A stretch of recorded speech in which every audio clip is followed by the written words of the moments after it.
ఈ పశుమతి శ్యామ అందిస్తారు. రెండవ మాట ధ్యానిస్తారు. యేసుక్రీస్తు వారి ఉన్నతమైన నామమున సంఘమునకు ఈ అవకాశం ఇచ్చిన దైవజనులకు వందనాలు తెలియజేసుకుంటూ, ఈ సమయంలో ఈ గుడ్ ఫ్రైడే శుభ శుక్రవారం సమయంలో, ఈ ఉన్నతమైన సమయంలో ఈ సంఘంలో మనం సజీవులుగా మరొకసారి ఈ సంఘంలో దేవుని మాటలు వినుటకు, ఈ మాటలు మనం గ్రహించి మనం ఎలా ఉండాలి అని నేర్చుకోవడానికి ఈ సమయాన్ని ఇచ్చిన దేవునికి కృతజ్ఞతలు తెలియజేసుకుంటూ, మొదటిగా ఈ సమయం మొదటి మాట విన్నాం. మొదటి మాటలో దేవుడు సిలువపై రాత్రి దొంగలకు అప్పగించబడి అనేక రకాలుగా చిత్రహింసలు పొంది తీర్పులు తీర్చి ఆయన్ని మరణశిక్ష వేయుటకు సిలువపై గొల్గతా అనే కొండ మీదకి తీసుకొని వెళ్ళి సిలువ ఇద్దరు దొంగల మధ్య నిలువబెట్టి సిలువ వేయుచున్న సందర్భంలో మనం ఉన్నాం. రెండవ మాట యేసుక్రీస్తు వారు పలికిన మాటల్ని ఈ సందర్భంలో మనం ధ్యానం చేయబోతున్నాము. ఈ సందర్భాన్ని గుర్తు చేసుకుంటూ బైబిల్లో మనకున్న మాటలు బైబిల్లో చూసినట్లయితే యోహాను సువార్త 23వ అధ్యాయము 43వ వచనమును మనం గమనించినట్లయితే నేనే చదువుతాను. 23వ అధ్యాయము 33వ వచనం నుంచి 43 వచనాలు చదువుకుందాం.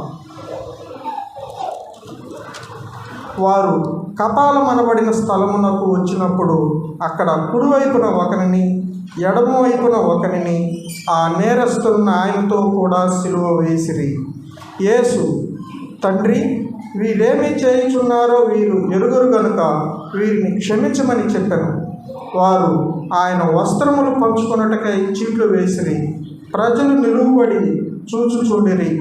అధికారులను, వీడు ఇతరులను రక్షించెను, వీడు దేవునిని ఏర్పరచుకున్న క్రీస్తు అయిన ఎడల తను తాను రక్షించుకునమని అపహసించిరి. అంతటా సైనికులు అతని వద్దకు వచ్చి ఆయనకు చిరకనిచ్చి, నీవు యూదుల రాజు అయితే నిన్ను నీవే రక్షించుకునమని ఆయనను అపహసించిరి. ఇతడు యూదుల రాజని పై విలాసము కూడా ఆయనకు పైగా రాయబడిను.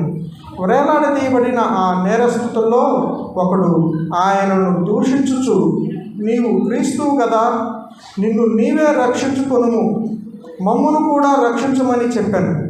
అయితే రెండవ వాడు వాడిని గద్దించి, నీవు అదే శిక్షలో ఉన్నవాడవు కనుక దేవునికి భయపడవా? మనకైతే ఇది న్యాయమే, మనము చేసిన వాటికి తగిన ఫలము పొందుచున్నాము కానీ ఈయన ఏ తప్పిదమును చేయలేదని చెప్పి ఆయనను చూచి, యేసు, నీవు నీ రాజ్యములోనికి వచ్చినప్పుడు నన్ను జ్ఞాపకము చేసుకొనమనెను. అందుకు ఆయన వానితో, నేడు నీవు నాతో కూడా పరదేశంలో ఉండువని నిశ్చయముగా నీతో చెప్పుచున్నానని. ఈ మాటలను మనం క్షుణ్ణంగా గమనించినట్లయితే ఈ సమయంలో మొదటిగా ఈ పిలాతు ఆయన్ని సిలువకి ఇక్కడ ఆయన్ని తీర్పు తీర్చేటప్పుడు హేరోదు రాజు పిలాతు ఆయన్ను తీర్పు తీర్చేటప్పుడు ఆయన అడిగారు, యూదుల రాజువా? ఆయన కొన్ని ప్రశ్నలు అడిగినప్పుడు వాళ్ళిద్దరికీ ఎటువంటి నేరము యేసుక్రీస్తు వారి మీద కనబడలేదు. ఆయన సిలువకు అప్పగించమని అక్కడున్న ప్రజలే ఆయన్ని కోరుకున్నప్పుడు ఆయనకి తీర్పు తీర్చేటప్పుడు ఎటువంటి కనపడలేదు. ద్రోహం కనపడకపోయినా అక్కడ ఇద్దరి దొంగల మధ్యలో ఏ పాపం చేయని యేసుక్రీస్తు వారిని నిలబెట్టి సిలువ మీద వేలాదీయబడ్డాడు. ఇది ఏంటంటే ఈ సందర్భం ఇది అనుకోకుండా జరిగింది కాదు. 700 సంవత్సరాల క్రితమే యెషయా అనే భక్తుడు తన గ్రంథంలో రాయబడి ఉన్నాడు. మనం యెషయా గ్రంథంలో చూసినట్లయితే 53వ అధ్యాయము 12వ వచనంలో ఒక భాగాన్ని మనం చూసినట్లయితే, అతిక్రమము చేయి వారిలో ఎంచబడిన వారిలో ఒకడు ఆయన.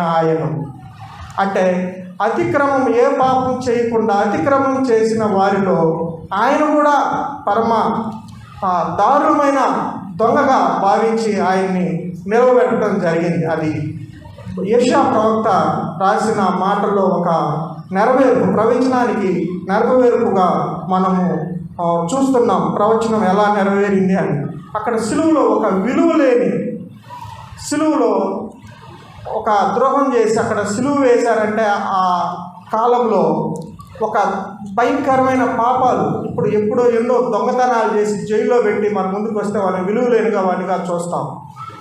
ఎంతమందిని క్రూరమైన హత్యలు, లోకంలో ఉన్న దారుణమైన నేరాలు చేసిన వాడిని కొన్ని రోజుల్లో చంపేస్తారనగా మన మధ్యకి తీసుకొస్తే మనం వాళ్ళని ఎంత విలువ లేని వాడిగా చూస్తామో, ఆ సిచ్యువేషన్లో, ఆ సందర్భంలో ఇద్దరు దొంగల మధ్య, నేరస్తుల మధ్య, కరుడు కట్టిన దొంగల, బందిపోటు దొంగల మధ్య ఏ నేరం చేయని దేవుణ్ణి అక్కడ సిలువహీనంగా, ఏ విలువ లేని వాడిగా సిలువలో వేలాడి తీసినప్పుడు అందరూ ఎలా అపహసించారు ఆయన్ని, ఎవరెవరు ఎలా అపహసించారు అనేది మనం చూసినట్లయితే, అధికారులు, అక్కడున్న అధికారులు మనం ఇందాక చదువుకున్న మాటల్లో, నీవు క్రీస్తు అయితే నిన్ను నీవు రక్షించుకోనమన్నారు. అధికారులు ఏ విధంగా అడిగారంటే, నీవు క్రీస్తు అయితే నిన్ను రక్షించుకోనమని హేళనగా చూశారు. అక్కడున్న సైనికులు ఆయన ఎలా అన్నారంటే, నీవు రాజు అయితే ఇప్పుడు నువ్వు రక్షించుకోనమని విలువ లేని వారిగా ఎగతాళి చేస్తున్నారు. అలాగే అక్కడ మార్గమున వెళ్ళే సైనికులు అలాగా చేశారు. అక్కడ మార్గమున వెళ్ళే వారు, మన ప్రజలు అక్కడ తిరిగేవారు, నీవు దేవుని కుమారుడు అయితే, ఇన్నాళ్ళు నువ్వు ఎన్నో కార్యాలు చేశావు, ఎంతోమందిని రక్షించావు, ఇప్పుడు దేవుని కుమారుడు అని చెప్పావు, ఇప్పుడు దేవుని కుమారుడు అయితే నిన్ను నేను రక్షించుకోమని వాళ్ళు కూడా హీనంగా దేవుణ్ణి అవమానపరిచారు. అలాగే అక్కడున్న ఆయన పక్క ఇద్దరు దొంగలు, కుడి చేతి వైపు ఒకళ్ళు, ఎడం చేతి వైపు ఒకళ్ళు దొంగలు కూడా ఆయన ఆకర్షించడం మొదలుపెట్టారు. అది ఎలా అంటే మనం దేవుని మాటల్లో మత్తయి సువార్త 27వ అధ్యాయము 44వ వచనం చూసినట్లయితే చదువుతాను. మత్తయి సువార్త 27వ అధ్యాయము 44వ వచనం. ఆయనతో కూడా సిలువ వేయబడిన బందిపోటు దొంగలు అలాగే ఆయనను నిందించిరి. ఈ మాటలు, బందిపోటు దొంగలు కూడా ఆయన పక్క నుండి కూడా ఇద్దరు దొంగల్లో ఒక ఆయన దొంగలు నిందిస్తూ ఉన్నారు. ఈ సమయంలో, ఈ పరిస్థితుల్లో దొంగలు కూడా నిందిస్తూ ఉంటే ఒక దొంగ మారాడు, ఆయన్ని దొంగని విజ్ఞాపన చేయుచున్నాడు. ఇది చాలా ఆశ్చర్యకరమైన విషయం. ఇంకా కాసేపట్లో ఇద్దరు దొంగలు చనిపోతారు, ఈయన చనిపోతాడు. ఒక దొంగ అయ్యా మారు మనసు పొందాడు.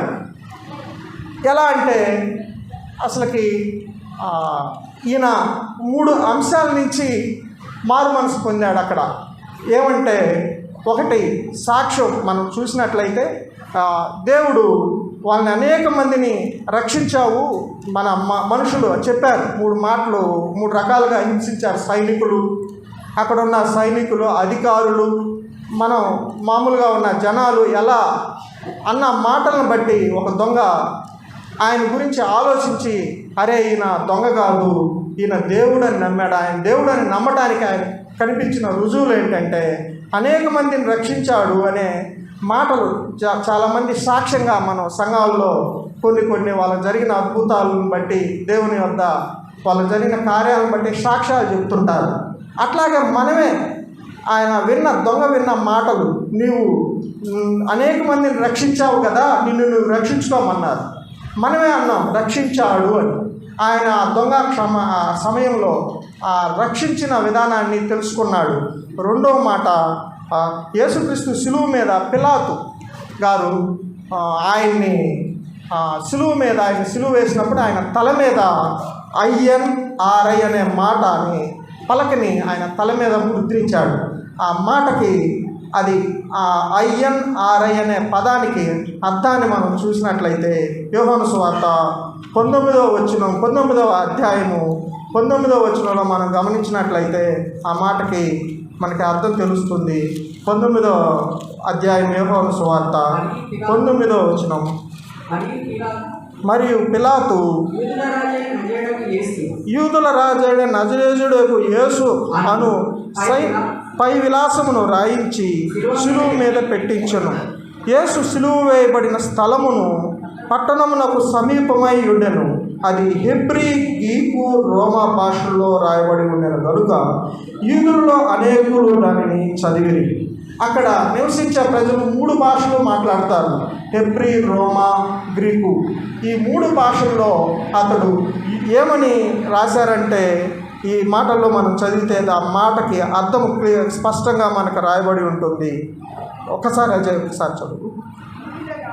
యూదుల రాజైన నజరేయుడగు యేసు అని దానికి అర్థం.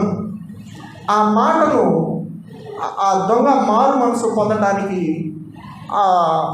ప్రేరణ పొందాడు. ఆ మాటలో యూదుల రాజు పిలాతు ద్వారా పలికిన మాట, పిలాతు ద్వారా తెలుసు ఆయన తెలియకో ఆ మాటను ఖచ్చితంగా అతను యూదుల రాజునని చెప్పుకుంటున్నాడు అని రాయమన్నారంట. అతను చెప్పుకుంటున్నాడు అని రాయమన్నారు. కానీ పిలాతు యూదుల రాజే అని ఖచ్చితంగా రాయమని దాని మీద ఆయన రాజే అని చెప్పేసి ఆ మాటకి ఆ పలకకు అర్థం అంత ఖండితంగా చెప్పిన దాని నుంచి రెండో విషయాన్ని సువార్త ద్వారా ఈ మాటను ఒక మంచి విషయం ద్వారా ఆయన సైనికుల నుంచి ఆ శిలువ మీద పిలాతు పలికిన ఆ పదం నుంచి గ్రహించి ఉండవచ్చు. మూడో విషయం ఏంటంటే, మరియు పిలాతు యూదుల రాజు నజరేయుడకు యేసు అని అర్థము నీవు రాయించి శిలువ మీద పలికాడు. అది సువార్తగా మారిపోయినది. మూడవ విషయంగా దేవునితో సహవాసం. ఈ 2 మాటలను బట్టి దేవుడు మొదటి మాటగా ఆ సమయంలో తండ్రి ఆయన ఎంత హింసించారో ఆ ప్రతి మాటను కూడా విని కూడా ఎవరిని ఏమనకుండా తండ్రి వీరేమి చేయుచున్నారో వీరెరువురు అని యేసుక్రీస్తు వారు మొదటి మాటగా పలికాడు. ఆ మాటను బట్టి కూడా రెండో దొంగ ఆ మాటని తన తండ్రితో సహవాసం దేవునికి ఎలా ఉంది అని తెలుసుకొని అప్పుడు ఆయన పశ్చాత్తాపం పొంది యేసుక్రీస్తు వారిని విజ్ఞాపన చేశాడు. ఆ విజ్ఞాపన ఏంటంటే, మనం ఇందా చదువుకున్నాం లోకాసు వార్త 23వ అధ్యాయంలో 40వ వచనం నుంచి 41వ వచనం కానీ మనం గమనించినట్లయితే ఆ మాటలు ఉంటాయి. అయితే రెండవ వాడు వాడిని గద్దించి, నీవు అదే శిక్షా విధిలో ఉన్నావు గనుక దేవునికి భయపడవా అని, మాకైతే ఇది న్యాయమే, మనము చేసిన వాటికి తగిన ఫలము పొందుచున్నాము, కానీ ఈయన ఏ తప్పిదము చేయలేదని చెప్పి ఆయనను చూసి, యేసు నీవు నీ రాజ్యంలోనికి వచ్చినప్పుడు నన్ను జ్ఞాపకం చేసుకొనమనెను. ఈ రకమైన విజ్ఞాపన ఈ 3 సువార్త దేవుడు మనల్ని దేవుడి లోకంలో ఉన్నప్పుడు లోకుల్ని ఎలా మన ప్రజలను మనల్ని ఎలా రక్షించాడు, ఎంతమందిని స్వస్థత పొందించాడు, ఇవన్నీ చూశాడు. మనం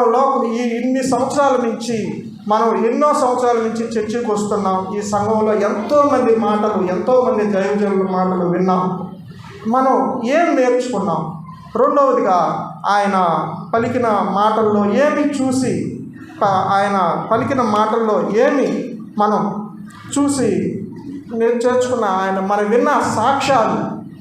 మొన్న ఈ నెలలో ఒక నెల రోజుల ముందుగా మన తమ్ముడు జేమ్స్ గొప్ప సాక్ష్యాన్ని నేను విన్న సాక్ష్యాల్లో జేమ్స్ ఈ మధ్య మంచి సాక్ష్యం చెప్పాడు. అలాంటి సాక్ష్యాల్లో మనం ఏమి నేర్చుకుంటున్నాం? జేమ్సే కాదు, మనకి ఇప్పుడు వరకు మన సంఘాల్లో ఎంతోమంది ఎన్నో సాక్ష్యాలు చెప్పారు. ఆ సాక్ష్యాల ద్వారా మనం ఏమి మారు మనసు పొందుతున్నాం? ఇక్కడైతే దొంగ సువార్త ద్వారా ఆయన చెప్పిన సాక్ష్యాల ద్వారా చివరి నిమిషంలో ఆయన్ను విజ్ఞాపన చేసుకోవడానికి మారు మనసు పొందాడు. మనమైతే ఎన్నో గుడ్ ఫ్రైడేలు ఎన్నో చూస్తున్నాం. మళ్ళీ ఇంకొక గుడ్ ఫ్రైడే మనం చూస్తామో లేదో. ఈ సమయంలో ఈ మాటలను ఈ ఉన్నత గుడ్ ఫ్రైడే సమయంలో యేసుక్రీస్తు వారి శిలువ మీద ఈ దొంగకి ఇచ్చిన చివరి నిమిషంలో ఈ టైంలో ఆయన ఎలా మారు మనసు పొందాడో మనం ప్రతి ఒక్కరం అలాంటి మారు మనసు పొంది ఆయనకు విజ్ఞాపన చేసి ఆయన రాజ్యంలో ఉండటానికి మనల్ని చేర్చుకోవటానికి సిద్ధంగా ఉన్నాడు.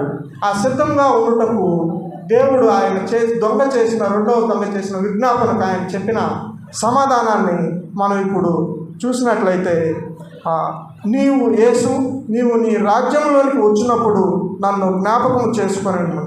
అందుకు ఆయన వానితో, నీవు నాతో కూడా పరదేశంలో ఉండువని నిశ్చయముగా నీతో చెప్పుచున్నానని. దేవుడు అతనికి నిత్య రాజ్యంలోనికి ప్రవేశించుటకు ఆయనకి అవకాశం ఇచ్చాడు.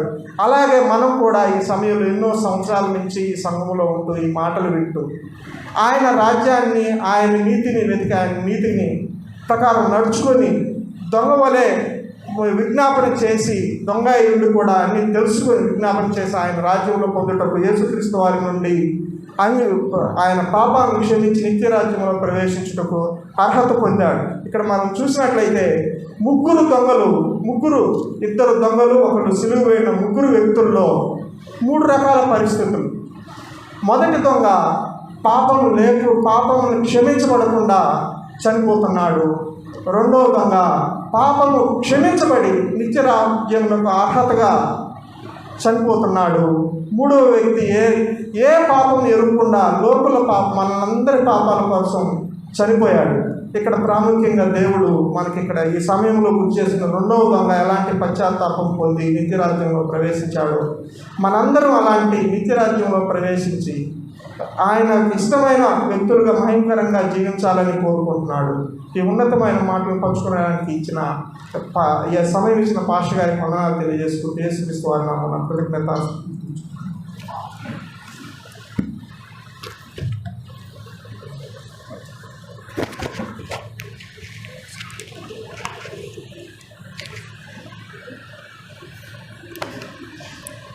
మంచి వర్తమానం అందించినటువంటి శ్యామ్కి ప్రత్యేకమైన వందనాలు తెలుసుకున్నాను.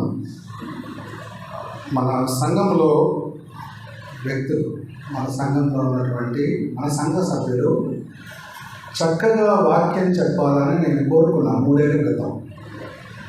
3 years తర్వాత నా కోరిక నెరవేరింది. ఎందుకంటే నేను ఒక 5 నిమిషాలు చెప్తాడు అనుకున్నాను, కానీ బాగా చెప్పాడు, చక్కగా చెప్పాడు, మంచి వర్తమానం అందించాడు, బాగా స్టడీ చేశాడు. ఇదే నేను కోరుకుంటుంది. ఎందుకంటే కోత ఎంతో విస్తారము, పనివారు కొద్దిగా ఉన్నారు. పనివారు కొద్దిగా ఉన్నారని మనమేంటాం, పనివాళ్ళు వస్తే రానియం, వాక్యం చెప్పేవాళ్ళు వస్తే వాక్యం చెప్పనీయం కదా. అందుకని ఏం చేశానంటే వాక్యం చెప్పడానికి ఎవరు ముందుకు వచ్చినా అన్ని బాప్తిస్మం పొందినటువంటి పురుషులు ఎవరైనా కానీ వస్తే వాళ్ళని నేను ఆహ్వానిస్తున్నాను. సమర్పణ చెప్పాను, సమర్పణ కొంచెం ఆగాలన్నా అన్నాడు. అది కొంచెం నెక్స్ట్ ఇయర్ కన్నా సమర్పణ రెడీ అవుతాడు అనుకున్నాను. మంచి వర్తమానం అందించాడు. శ్యామ్కి ప్రత్యేకమైన వందనాలు.